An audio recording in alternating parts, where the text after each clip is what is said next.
Now we are learning at least 6 Capitol Police officers had to be treated for injuries after this encounter that you're seeing here. And one anti-Israel protester arrested for assaulting an officer. Capitol Police releasing this statement, quote, "We have handled hundreds of peaceful protests, but last night's group was not peaceful. The crowd failed to obey our lawful orders to move back from the DNC, where members of Congress were in the building. When the group moved dumpsters in front of the exits, pepper sprayed our officers, and attempted to pick up the bike rack, our teams quickly introduced consequences." The chaos sent Capitol Hill into lockdown. California Congressman Brad Sherman says that he and others had to be evacuated from the DNC building, while Florida Congresswoman Ana Paulina Luna was trapped inside her office with her husband and her newborn baby. But organizers of the anti-Israel protest are insisting that, it was the officers who incited the violence. And one attendee expressed frustration that Democrat leaders aren't listening to their calls. Watch.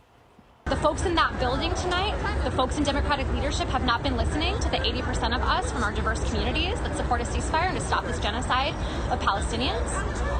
And instead of being met with leaders engaging with us, instead of being met, again, our peaceful protest, we were met by police. Oh, Dagan, just save it, sister. When peaceful engagement, you are sympathizing with terrorists. They are sympathizing with genocide hopefuls. That is absolutely ridiculous, and I wish the consequences introduced by the Capitol Police were a lot more permanent, because right now, one being charged with assault pales in comparison to what everyone there that we are looking at deserves. I would assume that Attorney General Merrick Garland and the Justice Department will find every one of these rioters, and the punishment will be swift and severe, as it was against the January 6th rioters. It is a federal offense to attack a Capitol Hill police officer. 6 were injured, only 1 arrest. Or if there are no charges, swift as they should be, and punishment, then we know that justice is dependent on your party affiliation and politics. I digress. Compare one day apart, nearly 300,000 individuals peacefully gathering out in support of Israel against anti-Semitism compared to this violence, this pro-Hamas, pro-terrorist mob rioting for the destruction of Israel. Anguish because of civilian casualties? No.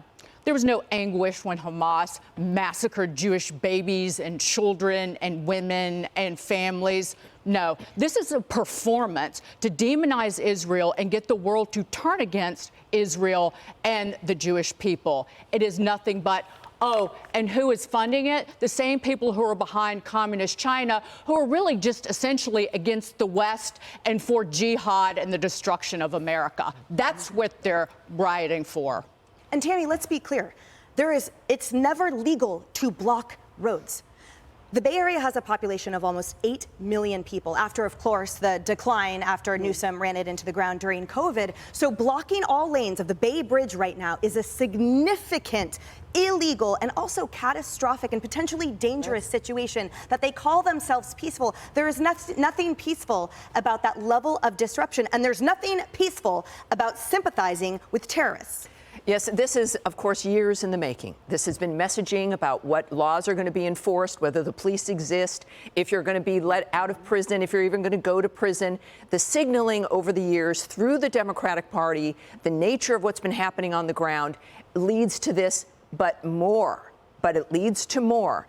I come from a left-wing organizing framework, and each one of these things, I can tell you, has been in the same envelope as Antifa and BLM. So on one hand, I can tell you that for the American people to not be afraid that this is something new.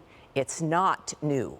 It's the same people. And I think once we get some pictures, perhaps you're going to see the same individuals who have been arrested before, who are on a list, who then go to these elements, will make it easier to deal with if we, in fact, choose to deal with it. You know what kills me, Cassie, is after the riotous protests that were called peaceful by a lot of self-labeled violent people, the city of New York, among others, paid out settlements to protesters, right, in apology. So our tax dollars went toward essentially appeasing people that really aren't peaceful, people that are destroying property and engaging in severe destruction. So what worries me about what we're seeing now, too, is that painting over the narrative, creating a false sense of reality that those of us who see the pain, the hurt, and the fear in the Jewish community, there's absolutely no defense for that. And yet this too will probably be smoothed over. And I'll probably end up having to pay some of those idiots on the Bay Bridge right now some type of settlement fee if they trip and fall. That's right, and they are useful idiots to our enemy's cause of tearing down America and our ideals. And as Tammy pointed out, follow the money. $83 billion from corporations that have gone into BLM movement and in these social justice causes and the organizing of these riots. Whatever yesterday's issue is now today's issue. Follow the money, be smart about how you spend your money, but know that this isn't just some guy who was sitting in his living room and said, I'm gonna go out there and take action and get involved. It's organized, they are professionals. I wanted to conclude with you, Jeremy, because I wanted to get your thoughts based on your experience as an intelligence officer. Tell us about the nexus between our administration's rhetoric-only appeasement approach and what we're seeing, this infection that is sweeping through the country. How are they tied together, and how can the administration help quash this absolutely unacceptable behavior? Yeah, I mean, well, what's so ironic to me is that when you look at what's happened, you look at all the rioters, they're rioting in front of the DNC headquarters, you know, saying, I guess their point is that Biden and the DNC are too pro-Israel somehow. But really, the issue is that Biden and the DNC, they're way too pro-Iran. That's how all of this started in the first place. Is Biden has had this policy of appeasing Iran. We're going to release $6 billion in frozen assets, in exchange for some prisoners. But then now, I don't know if you just recently heard, now they've now approved a sanctions waiver to allow another $10 billion to pump to Tehran.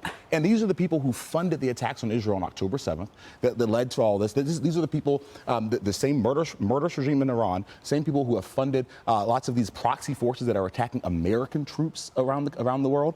And that's the policy that is, I think, has led to a lot of this mess. And one of the things, even at Veterans on Duty, we just signed a letter that we're sending officially to Congress demanding accountability on this issue about why has the Biden administration been so obsessed with Iran and allowing this madness to go forward. And so we have over 100 veterans who have signed on to that, who are standing up saying enough is enough.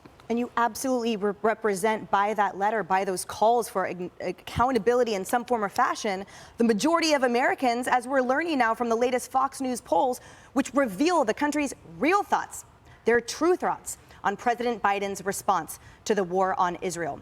Now, this recent poll found that 55% of respondents say that they disapproved of the president's handling of the war. Just 39% say that they approved of his response so far. Meanwhile, when it comes to Iran, as Jeremy was just mentioning, a staggering 70% said that President Biden has been too accommodating in his dealings with the Iranian regime. And all of this has shifted public opinion on the president in the wrong direction. His disapproval rating right now stands at 59%, while just 40% of those polled say they approve of President Biden's performance in office. Hey everyone, I'm Emily Compagno. Catch me and my co-hosts Harris Faulkner and Kaylee McEnany on Outnumbered every weekday at 12 p.m. Eastern, or set your DVR. Also, don't forget to subscribe to the Fox News YouTube page for daily highlights.